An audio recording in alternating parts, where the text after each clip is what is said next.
So how do you choose your protein powder for fat loss?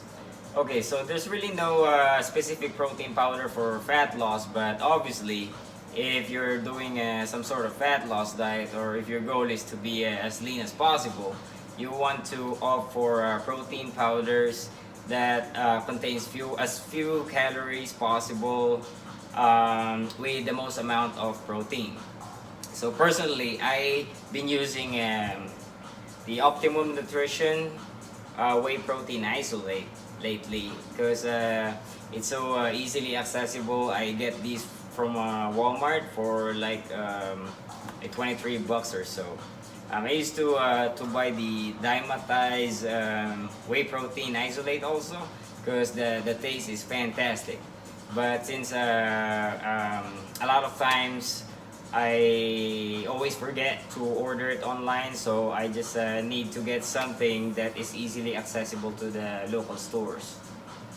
So I personally like buying protein powders that ranges somewhere between 120 to 150 calories per serving, with 25 grams of protein. So when I after my workout, I ingest whey protein isolate along with Fairlife fat-free Fairlife milk.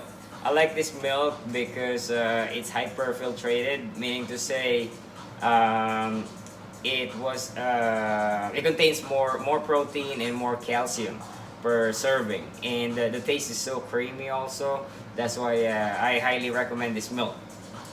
Now, so the question is do you need to ingest protein powder for fat loss? The answer is no. It's not necessary, but it can be beneficial. You know why? Because first of all, protein powders are cheaper, generally cheaper compared to whole foods protein. But I never said that you should solely get your all your protein alone from protein powders, because it's not as satiating as whole foods protein such as meat. The thing about protein powders also is look for something that is mostly isolate as much as possible. They're kind of pricier compared to the mixture of concentrate and isolate, because I personally don't like the whey protein powders, although they are cheaper, that contains high amounts of protein concentrate. A whey concentrate, because it kind of gives me gas sometimes. But protein isolate, it also mixes better with milk or with water. But personally, I never mix my protein powder with water because it just tastes disgusting. So I always mix it with milk. So that way it also gives me additional protein and additional calcium. Because if you go for a higher protein diet, protein is highly calciuric. So once you increase your protein intake, you also have to increase your calcium intake.